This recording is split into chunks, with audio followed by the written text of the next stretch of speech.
अऊज़ु बिल्लाहि मिनश शैतानिर रजीम।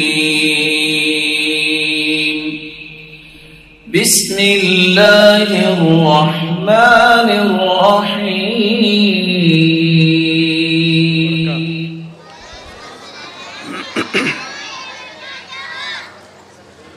अल्हम्दुलिल्लाहि रब्बिल आलमीन वस्सलातु वस्सलामु अला अशरफिल अंबियाइ वल मुरसलीन नबीना मुहम्मदिन व अला आलिहि व सहबिहि अजमईन अम्मा बाद। अऊज़ु बिल्लाहि स्समीइल अलीम मिनश शैतानिर रजीम मिन हमज़िहि व नफ़्ख़िहि व नफ़्सिहि। या अय्युहल्लज़ीना आमनू क़ू अनफ़ुसकुम व अहलीकुम नारा रब्बि इश्रह ली सदरी व यस्सिर ली अमरी वहलुल उक़दतम मिन लिसानी यफ़क़हू क़ौली। सुब्हानक ला इल्म लना इल्ला मा अल्लमतना इन्नक अंतल अलीमुल हकीम। अल्लाहुम्मा अन्फ़अना बिमा अल्लमतना व अल्लिमना मा यनफ़अुना व ज़िदना इल्मा। आमीन या रब्बल आलमीन। हर किस्म की तारीफ़ व तौसीफ़, बड़ाई और बुज़ुर्गी अल्लाह के लिए है जो सारी कायनात का खालिक, मालिक और मुदब्बिर है। और दरूद व सलाम हो तमाम अंबिया अलैहिमुस्सलातु वस्सलाम पर, खुसूसन मेरे और आपके प्यारे नबी इमामुल अंबिया वल मुरसलीन जनाब मुहम्मदुर रसूलुल्लाह सल्लल्लाहु तआला अलैहि वसल्लम पर। सदर जलसा, मुअज़्ज़ज़ उलमाए किराम, ज़िम्मेदारान जमात व जमइयत, बुज़ुर्गों, नौजवान साथियों, पर्दानशी ख़वातीन इस्लाम, प्यारे बच्चों और बच्चियों,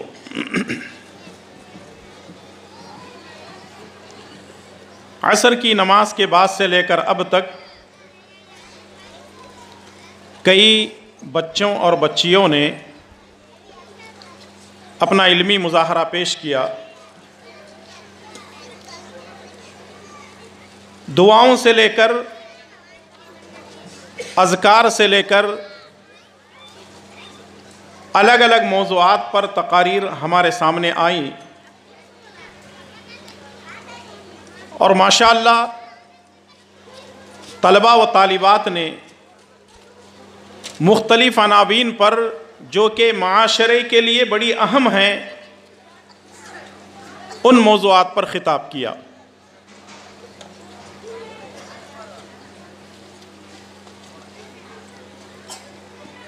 अगर आप ये समझते हैं ये किसी एक की मेहनत का नतीजा है, यह गलत है, बल्कि इसमें कई एक मेहनतें मिलने के बाद तब जाकर ये जलसा होता है, ये प्रोग्राम होता है, बच्चे तकारीर करते हैं। उसको समझाने के लिए एक मिसाल आपके सामने पेश करने जा रहा हूं। आप लोग समझदार लोग हैं, एक आम मिसाल पेश कर रहा हूं। वो ये है, दीवार पर जो घड़ी लगी रहती है उसमें 3 कांटे होते हैं। एक है सेकंड का, दूसरा है मिनट का और तीसरा है घंटे का। जब सेकंड का कांटा चलता है तो मिनट का कांटा अपनी जगह से हलता है, और जब मिनट का कांटा हलता है तो तब जाकर के घंटे का कांटा अपनी जगह से हरकत करता है। और हम लोग टाइम देखकर कहते हैं कि 1 बजा है, 2 बजा है, 5 बजे हैं, 10 या 12 बजे हैं। ठीक उसी तरह ये मदरसा जो होता है, मकतब जो होता है, इसमें तीनों कांटे काम करते हैं। इसमें जो सेकंड का कांटा है वो बच्चे हैं, ये हरकत ही करते रहते हैं, इनका काम घूमते रहना। और दूसरे मिनट का जो कांटा है वो हैं असातिज़ा, मुअल्लिमात, पढ़ाने वाले। और तीसरे है घंटे का कांटा, ये है जिम्मेदारान। इसका मतलब ये है जिम्मेदारान, असातिज़ा व मुअल्लिमात, और फिर उसके बाद ये तलबा और तालिबात। जब ये तीनों घूमते हैं तो तब जा कर के ये नतीजा हमारे सामने आता है। और बच्चे इतने प्यारे अंदाज से अल्हम्दुलिल्लाह उन्होंने तकरीरें की हैं कि वाकई वो काबिल तारीफ हैं, काबिल तहसीन हैं। और सबसे अहम जो रोल इसमें होता है इन तीनों में, वो असातिज़ा और मुअल्लिमात का होता है, क्योंकि उन्हीं की मेहनत होती है, उन्हीं की कोशिशें होती हैं। एक तो तकारीर देना, बच्चों को याद कराना, फिर उनसे सुनना, उनसे प्रैक्टिस कराना, और फिर उसके बाद इसके लिए तैयार करना और जहन साजी करना कि बेटा डरना नहीं है, आपको तकरीर करना है। और माशाअल्लाह छोटे से छोटे बच्चे हमारे सामने जब आकर खड़े होते हैं, 5 हदीसें सुनाते हैं, कोई दुआ सुनाते हैं, कोई हदीस सुनाते हैं और कोई मौजू पर तकरीर करते हैं, तो हमें बड़ी खुशी होती है कि अल्हम्दुलिल्लाह हमारे बच्चे कम से कम कुछ पढ़ लिख तो रहे हैं। अब यहाँ आखिरी बात इसमें रहती है, यह कांटों के दरमियान, वो है मुकम्मल घड़ी की। जब सेकंड का कांटा, मिनट और घंटे का कांटा चल ही रहा है, तो यहाँ एक और चीज़ भी बाकी है, वो है मुकम्मल घड़ी। वो मुकम्मल घड़ी कौन है? वो वालिदैन हैं, वो पेरेंट्स हैं, वो सरपरस्त हैं जो अपने बच्चों को मदरसों में भेजते हैं, अपने बच्चों को मदरसे में भेजते हैं। अगर वो न भेजें तो फिर ये मदरसा ही नहीं रहेगा, ये तीनों का कोई फ़ायदा भी नहीं होगा। तो यहाँ कुल मिलाकर के सारे मेहनत करते हैं और मेहनत का ये नतीजा निकलता है। और बड़ी खुशी हुई, जैसा कि रिपोर्ट में भी पेश किया गया और मुझे ये बात बताई गई कि तकरीबन 218 बच्चे तो माशाअल्लाह मकतब में पढ़ते हैं। उसके अलावा भी जो है बहुत सारी ख़वातीन जो है तालीम हासिल करती हैं, उनकी भी तादाद अच्छी खासी है। इसका मतलब ये है कि जमीयत व जमात अच्छा काम कर रही है। उलमाए कराम और मुअल्लिमात ये बहुत अच्छा किरदार निभा रहे हैं, और साथ में शौक़ इल्म का जिनको है वो लोग इल्म की प्यास बुझाने में लगे हुए हैं। हमारी दुआएं हैं कि अल्लाह तबारक व तआला इस इदारे को दीन दुगनी तरक्की अता फरमाए, और जो लोग इसमें मेहनतें और कोशिशें कर रहे हैं, अल्लाह तबारक व तआला उनकी मेहनतों और कोशिशों को शर्फ़ कबूलियत अता फरमाए, आमीन। बातें बहुत ज़्यादा हैं और वक्त बहुत कम है,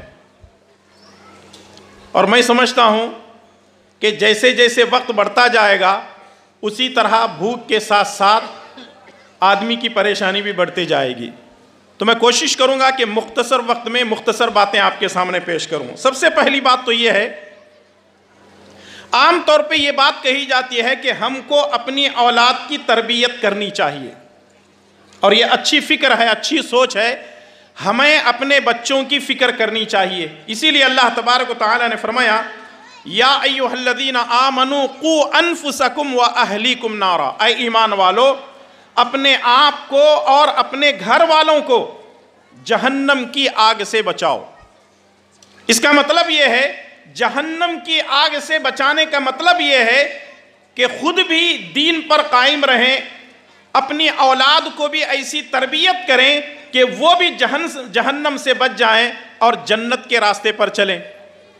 एक बात हमेशा याद रखें, हर चीज़ तरबियत से आती है और बग़ैर तरबियत के कोई चीज़ हासिल नहीं होती। अगर आप किसी दरख्त से फल खाना चाहते हैं, अगर आप किसी दरख्त से फल खाना चाहते हैं, पहली बात तो यह है कि उस दरख्त को ज़मीन में बोना होगा, या फिर किसी दरख्त के बीज को ज़मीन में बोना होगा, फिर उसके बाद वहाँ यहाँ से उसको बंदोबस्त करना होगा ताकि कोई जानवर आकर के न खा ले, कोई गाय भैंस या बकरी वगैरह आकर के न खा ले, या कोई गली मोहल्ले के शरीर बच्चे आकर के उखाड़ कर न फेंक दें। और फिर उसके बाद उसको सूखने से बचाने के लिए उसको पानी देते रहें, उसको बाड़ी लगाएं, उधर इधर से उसके बंदोबस्त करने के बाद जब वो बड़ा होने लगता है, उसी में से फूल निकलते हैं, उसी में से फल निकलते हैं, और आप जो है मज़े ले लेकर के खाते हैं।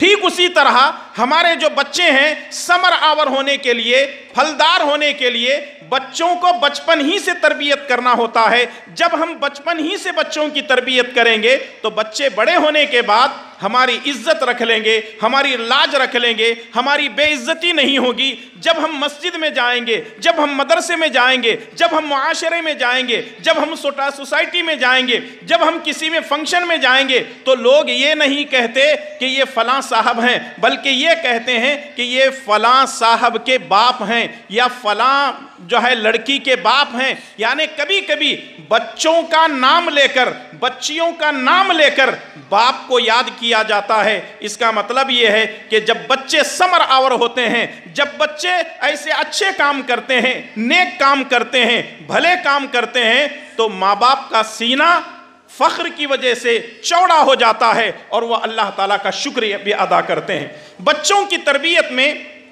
बाप से ज्यादा माँ का हाथ है, क्योंकि बच्चे की जो गोद है, जो माँ का गोद है, माँ का गोद वो सबसे पहला मदरसा है, क्योंकि बच्चा वहीं से सीखता है। और यहां एक चीज याद रखें, जिन लोगों ने शादियां की हैं या जिन लोगों ने शादियां नहीं की हैं, वो बात अच्छी तरह याद रखें। अगर आप ये चाहते हैं कि आपके बच्चे नेक बने, अच्छे बने, तो लड़की का इंतखाब भी नेक करें, दीनदार करें, अल्लाह वाली करें, ताकि जब आपकी औलाद आए तो वो औरत ऐसी तरबियत करे कि सारे गांव मोहल्ले वाले, खानदान वाले देखते रह जाएं। तो तरबियत बहुत अहम है और बच्चों की तरबियत में माँ का बहुत ही अहम किरदार है। कैसे तरबियत की जाए? माँ की यह जिम्मेदारी बनती है, अगर बाएं हाथ से बच्चा खाने लगे तो माँ ये कहे बेटे सीधे हाथ से खा। अगर बच्चा बगैर बिस्मिल्लाह के खा रहा है तो माँ अपने बच्चे को याद दिलाए, बेटा बिस्मिल्लाह बोल करके खा। यानी शुरू ही से बच्चों की जो है तरबियत होनी चाहिए। अगर बच्चा गंदगी कर रहा है तो उससे कहें बेटा गंदगी मत कर, पाकी सफाई का एहतमाम कर। और हमेशा मूड में रहे माँ कि बच्चा अगर कोई गलती करे तो मुझे अपने बच्चे को दुरुस्त करना है, उसकी इस्लाह करनी है। तब जा करके जब वो बड़ा होगा तो उसे याद आएगा, जब मैं खाता और पीता था मेरी माँ ने कहा था बेटा बिस्मिल्लाह बोल। जब मैं कोई चीज़ गंदगी करता था मेरी माँ मुझे बोलती थी बेटा सफाई का ख्याल रख। मेरी माँ जब घर से बाहर मैं निकलता था तो मुझे दुआ याद दिलाती थी, बिस्मिल्लाह तवक्कलतु अलल्लाह ला हौला वला कुव्वता इल्ला बिल्लाह। जब मैं टॉयलेट बाथरूम में जाता था तो मेरी माँ मुझे याद दिलाती थी, अल्लाहुम्मा इन्नी अऊज़ु बिका मिनल खुबुसी वल खबाइस। जब मैं सोने बिस्तर पे जाता था, बिस्मिका अल्लाहुम्मा अमूतु व अहया। यानी कुल की कुल दुआएं जब बचपन ही में उसको याद हो जाती हैं तो वो बड़ा होने के बाद भी बच्चा याद करता है और माँ के नक्श कदम पर चलते हुए दुआओं का एहतमाम करता है। और हमेशा ये मिसाल दी जाती है, वो ये है, लोहा गर्म है तो उसको अपने हाथों से यूं ही लंबा करो तो खुद ब खुद लंबा हो जाता है, लेकिन अगर लोहा गर्म होने के बाद जब वो सख्त हो जाता है तो फिर मशीनों के ज़रिए से उसको ठीक करना पड़ता है। बच्चे जब तक छोटे हैं बच्चों की परवरिश करो, बच्चे बड़े होने के बाद किसी की नहीं सुनते। जब ये 14-15 साल के बन जाते हैं, दुआ याद दिलाओ, याद नहीं होती। 18-20 साल के बाद आते हैं, अगर बोलेंगे बेटा दुआ पढ़ तो बोलता नहीं पढ़ता, वो कर बोलता नहीं करता। और वैसे भी उसके पास टाइम होता कहाँ है, कभी क्रिकेट खेलने जा रहा है, कभी वॉलीबॉल फुटबॉल खेलने जा रहा है। ठीक है, अच्छी बात है, खेलने जा रहा है, कोई बुरी बात नहीं, लेकिन नमाजों का पाबंद नहीं है, दीनदार नहीं है, माँ बाप की इज्जत नहीं करता, माँ बाप की कदर नहीं करता। बचपन ही में बच्चों को अगर आपने तरबियत की तो फिर आपको कभी भी परेशानी और पशेमानी नहीं होगी। और एक बात मैं आपको बताता चलूं, वो ये है कि अगर आप ये सोच रहे हैं कि मौलाना बच्चे को लिखना भी नहीं आता, पढ़ना भी नहीं आता, आप बोल रहे हैं दुआएं जो है उनको याद दिलाओ। कैसे याद दिलाना? कम से कम बड़ा होने दो, अलिफ बे ते ABCD आ ई पढ़ने दो, या अलिफ बा ता सा पढ़ने दो, कुरान करीम से कुछ शुरू करने दो, बाद में हम दुआएं याद दिलाएंगे। माएँ बहनें एक बात याद रखें, ये सिर्फ माएँ बहनों को मैं खिताब कर रहा हूँ, साथ में मर्द हजरात भी हैं। बार बार मैं माएँ बहनों को इसलिए मुतवज्जे करवा रहा हूँ क्योंकि बातें खास उनके लिए हैं। एक बात याद रखें, तरबियत करने के लिए इल्म की जरूरत नहीं है। तरबियत करने के लिए, खास करके छोटे बच्चों की तरबियत करने के लिए इल्म की जरूरत नहीं है, पढ़े लिखे होना जरूरी नहीं है, अलिफ बा ता सा जानना जरूरी नहीं है। बगैर पढ़े लिखे बच्चों की भी तरबियत की जा सकती है। कैसे? आप लोगों ने सर्कस देखा होगा, सर्कस देखा होगा आपने। सर्कस में हाथी आकर करतब दिखाता है, घोड़ा आकर करतब दिखाता है, बंदर आकर साइकिल चलाता है, और कुत्ता आकर के करतब दिखाता है, घोड़ा भी आता है। अलग अलग जानवर आते हैं, सर्कस में करतब दिखाते हैं। अब ये बताओ, हाथी ने क्या एमबीबीएस किया हुआ है? क्या घोड़े ने इंजीनियरिंग किया हुआ है? या बंदर ने एलएलबी किया हुआ है? इनके पास कोई डिग्री नहीं है, इनकी तरबियत की गई है। जरा सोचें, इंसान तरबियत करने पर एक जानवर अपना करतब दिखा सकता है, तो क्या इंसान अपने बच्चों की तरबियत नहीं कर सकता? तरबियत पर सारी चीजें जाती हैं।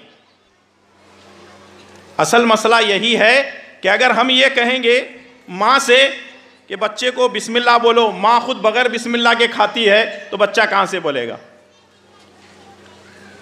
मां को खुद सोने की दुआ याद नहीं है, वो बच्चे को कहां से सिखाएगी? घर से बाहर निकलने की दुआ मां को खुद नहीं आती, वो बच्चे को कहां से सिखाएगी और बच्चा कहां से सीखेगा? इसीलिए कहा जाता है कि पढ़ी लिखी लड़कियों से, औरतों से, लड़कियों से निकाह करो। और आज हमारे माहौल इतना बिगड़ चुका है, वो सिर्फ अंडे का कलर देख रहे हैं, उसकी सीरत को देखने के लिए तैयार नहीं है।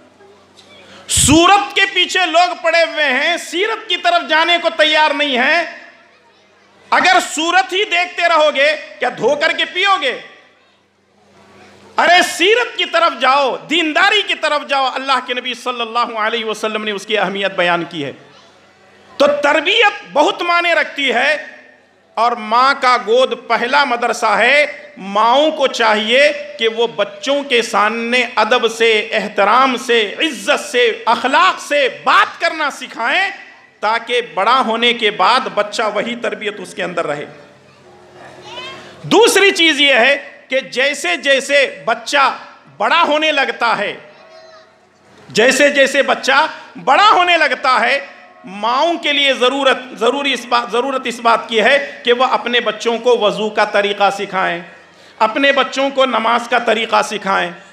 अगर वो पढ़ी लिखी हैं तो अपने बच्चों को घर ही से शुरू करें, बाद में मदरसे को भेज दें आप, कोई बात नहीं है। लेकिन जैसे ही बच्चा बोलना शुरू कर देता है तो हम लोग बच्चों को टाटा बाय बाय सिखाते हैं। कभी हम अपने बच्चों को ला इलाहा इल्लल्लाह मुहम्मदुर रसूलुल्लाह सुभान अल्लाह अल्हम्दुलिल्लाह अल्लाहु अकबर नहीं सिखाते। बाद में बड़ा होने के बाद लात मार के टाटा बाय बाय करके चले जाता है। क्यों? बचपन में वही तालीम दिए थे आप। तो इसलिए बच्चों की ऐसी तरबियत करें कि वो बचपन ही से वजू उसको मालूम हो, नमाज उसको मालूम हो, उसूल का तरीका। माँ को चाहिए कि वो सारी चीज़ें सिखाए, उसकी तरबियत करे। तीसरी चीज़ ये है कि माएँ अपने बच्चों को कभी भी तन्हा न छोड़ें। माएँ अपनी बच्चों को कभी भी तन्हा न छोड़ें, अकेले न छोड़ें। इसका क्या मतलब है? आजकल मोबाइल है, मोबाइल दे देते हैं हम अपने मतलब के लिए। मैंने अक्सर बेशतर घरों के अंदर, अपने रिश्तेदारों के अंदर देखा है, अगर बच्चा सताने लगे तो अम्मा क्या करती? बहुत वाले रे तेरा काट, मोबाइल खोल करके दे देती। अब उन्हें क्या, यूट्यूब में चले जाता, फेसबुक में चले जाता, वहां क्या क्या हो रहा है क्या मालूम है आपको? क्या नहीं हो रहा है वो पूछो। हर तरह के वीडियो मिल रहे हैं, और बच्चा अगर कोई इस तरह का वीडियो देख ले, उसके जहन में आ गया कि हाँ इस तरह के भी हमको काम करने हैं, और वो बचपन से जवानी की दहलीज पर कदम रखते ही वही गंदगी करना शुरू कर देता है। अगर आप बच्चों को दे रहे हैं, पहली बात तो यह है कि मोबाइल की वजह से हमारे बच्चे कुंद जहन बन रहे हैं। कुंद जहन मतलब कुछ भी चीज याद नहीं रहती उनको, पढ़ने में ध्यान नहीं है।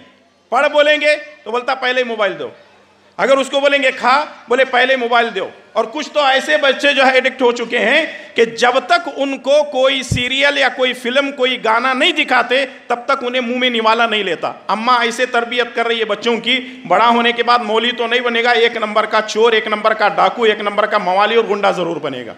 फिर आपका नाम भी रोशन करेगा, किसका बेटा है? फलां साहब का बेटा। क्या करता है? एक नंबर का डाकू है। इसीलिए हम बार बार अपने खुतबात में, तकारीर में कहते हैं कि बचपन ही से तरबियत कीजिए और बच्चों को मोबाइल के जरिए से तन्हा न छोड़ें। चौथी चीज ये है कि बच्चों को ये देखें कि वो किसके साथ उठता बैठता है। छोटा है कोई बात नहीं है, 5, 6 साल, 7, 8 साल, ये देखें वो अच्छों के साथ दोस्ती किया हुआ है या बड़ों के साथ दोस्ती किया हुआ है, अच्छों के साथ या बुरों के साथ दोस्ती किया हुआ है।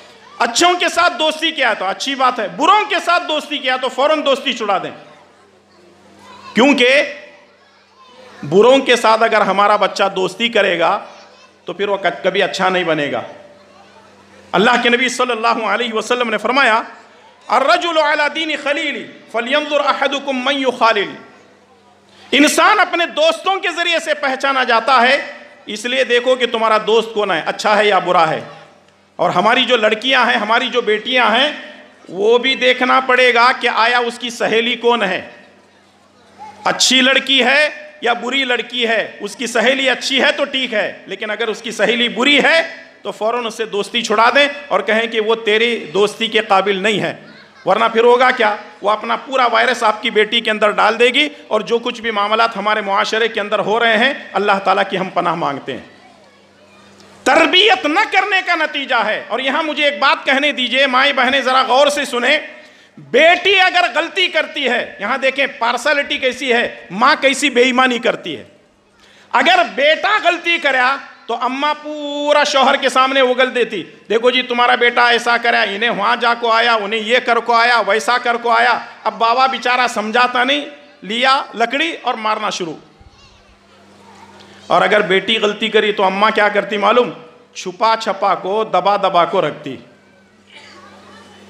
ये क्यों? बेटा अगर गलती करे तो बाप के सामने बोल रही है, बेटी अगर गलती करे तो मां छुपा कर रख रही है, यानी तरबियत के अंदर खलल है। और उसी का आजादी का नतीजा है, बेटी ये समझती है कि मेरी अम्मा सिर्फ अपने पास रख रही है, अब्बा के पास नहीं बोल रही है। अब ये गलतियों पर गलती, गलतियों पर गलती करती है, मां को सारी गलतियां मालूम होती है। और जिस दिन वो घर छोड़ करके जाती है किसी गैर के साथ जो है बदकारी करने के लिए, ये भी मां को मालूम होता है। हम ऐसी माओं को जानते हैं, बाद में वो कहने लगती हैं, अच्छा होता मैं पहली गलती उसकी बाप के बारे में बाप को बताई रहती तो अच्छा रहता था, अब गलतियों पर गलती करके घर छोड़ करके चली गई, अब मैं क्या करूं। वो वक्त आने से पहले, अफसोस करने से पहले औलाद की तरबियत करें। और 5वीं चीज़ यह है कि अपने बच्चों को असलाफ के वाक़ियात सुनाएं।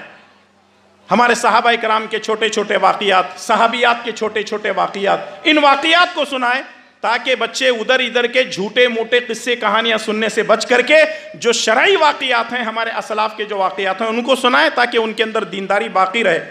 और छठी चीज़ ये है, कभी भी अपने बच्चों के सामने, लड़कों और लड़कियों के सामने बेहयाई की बातें न करें।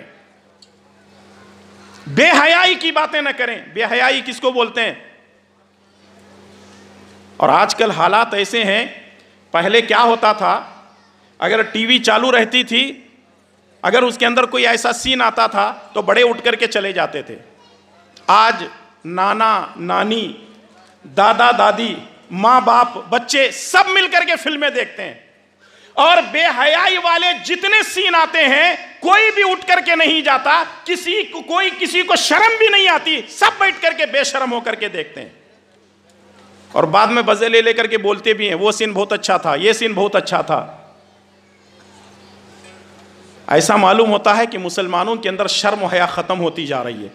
अभी तक ख़त्म नहीं भी, अल्हम्दुलिल्लाह, ज़्यादातर शर्म बाकी है, लेकिन कुछ लोग बेदीन होकर के शर्म हया ख़त्म करते जा रहे हैं। अपने बच्चों को शर्म वाला बनाएं, अपनी बच्चियों के अंदर शर्म हया पैदा करें, उनको बापर्दा भेजें, उनको पर्दे के आदाब बताएं, कैसे चलना है, कैसे उठना है, कैसे बैठना है, किससे मिलना है, किससे नहीं मिलना है। और वो कजिन और फला, खाला का बेटा, मामू का बेटा, चिच्चा का बेटा, उनका बेटा, इनका बेटा, सब के सामने खुला छोड़ देते हैं। खुली तट्टी कुत्त्या का राज। यहां तक नौबत आती, उन्हें उसे भगाले को गया, इन्हें उसे भगाले को गई, और नतीजा यह कि हमारा पूरा का पूरा माशरा बर्बाद हो रहा है। यहाँ जमात नहीं है, मसलक नहीं है, तंजीम नहीं है, खानदान नहीं है, एक हम्माम में सारे के सारे नंगे नजर आते हैं। यहां जमातों के मसले को नहीं लाओ, कौम और मिल्लत का मसला। जब हम कोई वाकया किसी अखबार के अंदर पढ़ते हैं, किसी टीवी में देखते हैं, तो खून के आंसू रोने को दिल चाहता है, लेकिन माँ बाप फिर भी समझने को तैयार नहीं है। अपने बेटियों को लगाम क्यों नहीं देते, अपने बेटों को लगाम क्यों नहीं देते, अपने औलाद की तरबियत क्यों नहीं करते, उनके अंदर शर्म हया क्यों नहीं पैदा करते। ये एक बहुत बड़ा अलमिया है कि आज उम्मत मुस्लिमा जो है दीन का ढोंग कर रही है और दीन के नाम पर धोखा दे रही है। इसने अपनी औलाद की तरबियत करें। और सातवीं चीज ये है कि अपने बच्चों को अखलाक व आदाब सिखाएं। अल्लाह के प्यारे नबी सल्लल्लाहु अलैहि वसल्लम ने फरमाया, अकरिमु औलादकुम व अहसिनु अदबहुम।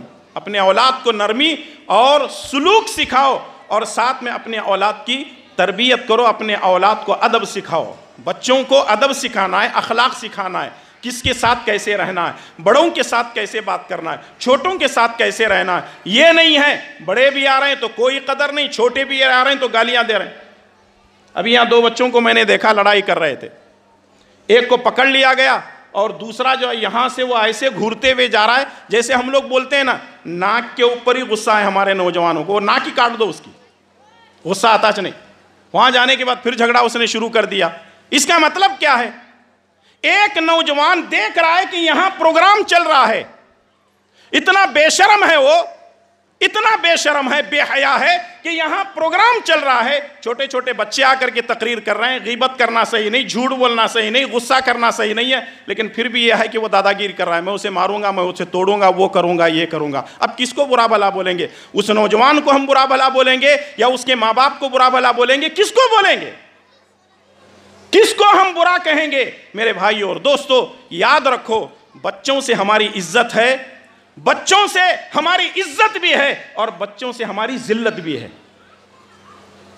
और याद रखो, कोई लड़का अगर किसी चौराहे पे जाके गलती करता है, कोई लड़की घर छोड़ करके भागती है, ये नहीं कहा जाता आयशा भाग को गई, बल्कि उसके बाबा का नाम लेते हैं, आयशा फलां की बेटी है और वो हसन की बेटी भाग को गई, हुसैन का बेटा ऐसा करया, अकरम की बेटी ऐसा करी, फलां की बेटी ऐसा करी। क्या तुम ये चाहते हो कि माशरे के अंदर बदनामी हो? अपने बच्चों की हिफाजत करो, बच्चों की तरबियत करो। और जैसे जैसे वो बड़े होने लगे, 3 काम उनके साथ और भी करो। बच्चों को ये बताओ कि बेटा ये हलाल है, ये हराम है, ये सही है या गलत है, उनकी उम्र के साथ बताते जाओ। और 9वीं चीज़ ये है, खेल कूद भी बच्चों को सिखाओ। ये नहीं पूरा टीवी के सामने वक्त गुजार रहा है बच्चा, और बच्चा हमेशा मोबाइल के अंदर बैठ रहा। पहले बच्चों को बाहर से अंदर घसीट के लाना पड़ता था, क्या तू पढ़ रहा नहीं, बाहर फिर रहा बोल करके। आज बच्चों को घर से बाहर घसीट करके करना पड़ता है, तो क्या है, खाली घर में पड़े रहता, काम ही नहीं जाता बोल करके। ये 20 और 25 साल के माशरे का फ़र्क है। और 10वीं और आखिरी चीज़ ये है कि याद रखें, ये बच्चे जैसे जैसे बड़े होने लगें, इनका ताल्लुक़ उलमा से जोड़ दें, इनकी दोस्ती उलमा से करवा दें, इनकी दोस्ती, इनके ताल्लुक़ उलमा से कर दें, क्योंकि उलमा इकराम वो कौम के बड़े हमदर्द और रहनुमा होते हैं, वो कभी बच्चों को भटकने नहीं देते। जब आप उनसे दोस्ती करवाएंगे तो इंशाअल्लाह ताला वो अतर की दुकान वाले की मिसाल है कि वहाँ अतर ही मिलेगी, खुशबू ही मिलेगी, और इस तरीके से बच्चा आपका बेहतर होगा। मैं अपनी बात को ख़त्म करने से पहले 10 पॉइंट्स तो मैंने आपके सामने रखे हैं, यहाँ एक मैं मुआजना पेश करना चाहता हूँ, मुझे 2-4 मिनट का वक्त दीजिए। मुआजना ये है कि आपके बच्चे मदरसे को भी जाते हैं, आपके बच्चे स्कूल को भी जाते हैं। यहाँ जितने बैठे हैं सबके बच्चे मदरसा और स्कूल को जाते हैं ना? अरे बोलो जी, जाते हैं ना? माशाअल्लाह। लेकिन यहाँ बेईमानी बहुत करते हैं। कैसे? अगर बच्चे स्कूल को जाते हैं तो माँ बच्चे को खुद जगाती है।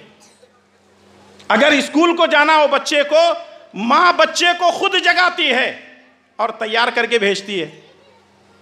लेकिन वही बच्चा अगर मदरसे को जाना हो तो माँ खुद जागती नहीं, बच्चा खुद जागता है, और जागते हुए जो है अपनी थैली लेता है और मदरसे को जाता है।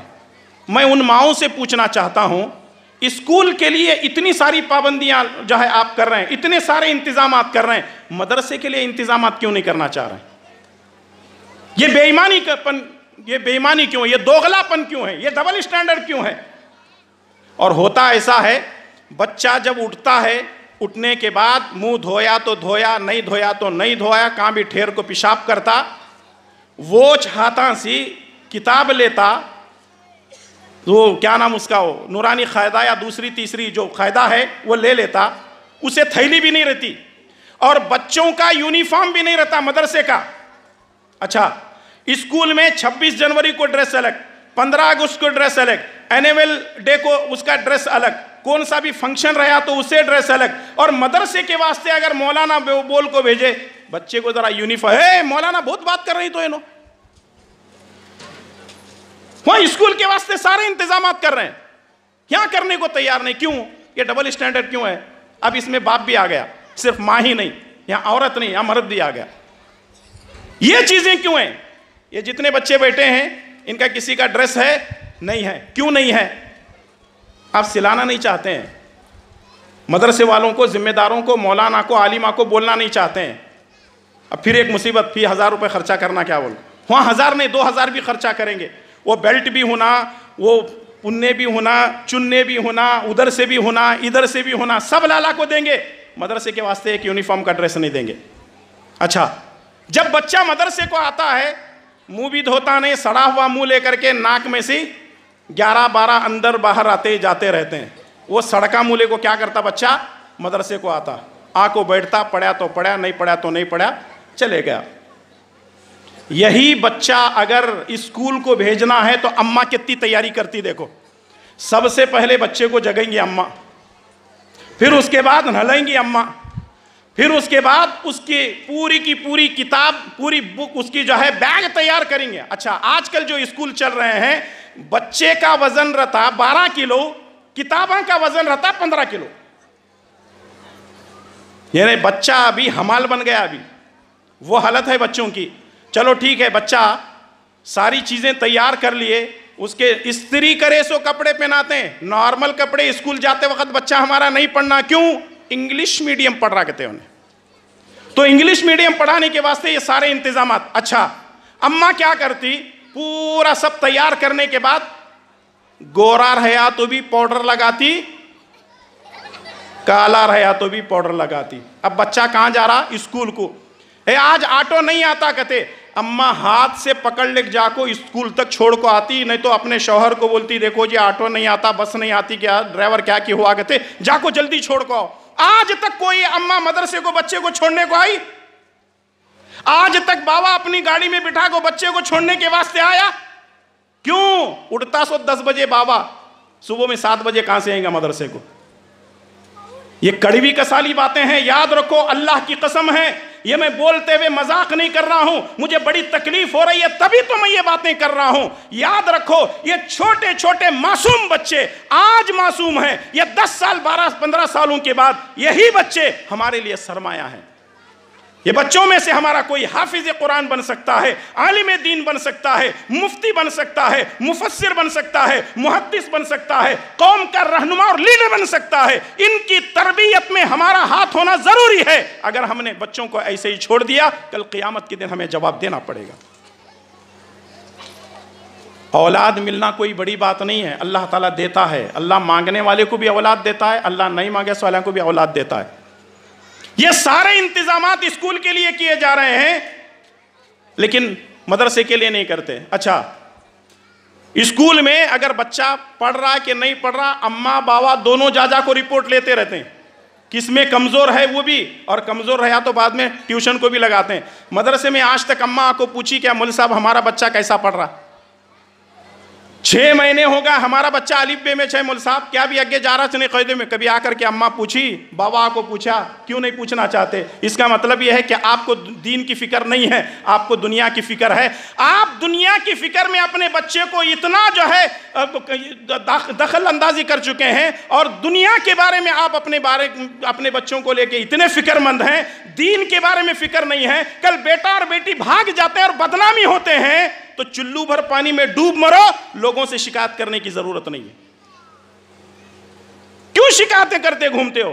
सदर साहब के पास आते हैं, मौलाना साहब के पास आते हैं, दुआ करो दुआ करो दुआ करो दुआ करो। बेटी भाग को गई तो दुआ करना। अच्छा, मौलवी साहब दुआ करे तो बेटी घर को वापस आती, उन्हें अग्नि के 7 फेरे लेकर मजे कर लेते रहती। इसका जिम्मेदार कौन है? पूरी कौम तबाह हो रही है, पूरी कौम बदनाम हो रही है। हम अपने औलाद की तरबियत न करने का नतीजा है कि ये दिन देखने को मिल रहे हैं। पता नहीं आइंदा आने वाले दिन कैसे आएंगे। तो इसलिए अपनी औलाद की तरबियत करो। और एक चीज़ ये भी देखने में आ रही है कि अगर बच्चा कमज़ोर है स्कूल की तालीम में, तो माँ बाप बड़े फिक्रमंद होते हैं, क्या करना, ट्यूशन को लगाना। उनमें मैथ्स में बहुत कमज़ोर है कहते, उसे जो है हिसाब करने नहीं आता कहते, उसे वो पढ़ने नहीं आता कहते, इंग्लिश में बहुत कमज़ोर है, ट्यूशन लगाते हैं, हज़ारों रुपये खर्च करते हैं, लेकिन कभी ये फिक्र भी बच्चे को हमें कायदा पढ़ने नहीं आता, हाफिज़ साहब को बोल करके एक्स्ट्रा टाइम देंगे या हमारे घर पे बुला लेंगे या फिर बच्चे के लिए हम जो है खुद कोशिश करेंगे। कोशिश करने को तैयार नहीं है तो फिर आपके बच्चे भले कैसे बनेंगे। इसलिए मेरी गुजारिश है, मेरी इन बातों को आप गलत अंदाज से न लें, नेगेटिव न लें, बल्कि पॉजिटिव अंदाज से लेकर के सोचें कि हम यहाँ गलतियाँ कर रहे हैं, हम यहाँ गलतियाँ कर रहे हैं, अब हमें अपने गलतियों को दुरुस्त करना है। और मैंने इसी इरादे से आपके सामने ये बातें पेश की हैं ताकि अगर आप ये गलतियाँ कर रहे हैं तो इन गलतियों को दुरुस्त कर लें। मैं आखिर में जमीयत के तमाम ज़िम्मेदारों का, इस मस्जिद हादा के तमाम ज़िम्मेदारों का, यहाँ के उलमा और मुअल्लिमीन का और आप तमाम का शुक्रिया अदा करते हुए अपनी बात को मैं ख़त्म करता हूँ, इस उम्मीद के साथ कि जो बातें आपके सामने रखी गई हैं इंशाअल्लाह सब मिल करके अमल करेंगे इंशाअल्लाह ताला। और मेरा खुसूसी जो निशाना है, वो टारगेट है, वो मेरी माएँ और बहनें हैं। माएँ और बहनें अपनी इज़्ज़त चाहती हैं तो अपनी औलाद की तरबियत करें। और नौजवान अगर निकाह करना चाहते हैं, दीनदार लड़कियों से निकाह करें ताकि हमारा माशरा बेहतर हो, कौम मिल्लत का नाम रोशन हो और इस्लाम के दुश्मन जो है हमेशा के लिए पसपा हो जाएँ और ज़ेर हो जाएँ। अल्लाह ताला मुझे और आप तमाम को अल्लाह और उसके रसूल के अहकामात पर अमल करने की तौफ़ीक़ अता फ़रमाए। ऐ अल्लाह, जो लोग इसके लिए मेहनतें कोशिशें कर रहे हैं, अल्लाह उनकी कोशिशों को शर्फ़ क़बूलियत अता फ़रमा। जब तक हमें ज़िंदा रख, इस्लाम पर ज़िंदा रख और ख़ातिमा बिल खैर फ़रमा। व सल्लल्लाहु अला नबीना मुहम्मद व अला आलिहि व सहबिहि अजमईन। वस्सलामु अलैकुम व रहमतुल्लाहि व बरकातुहू।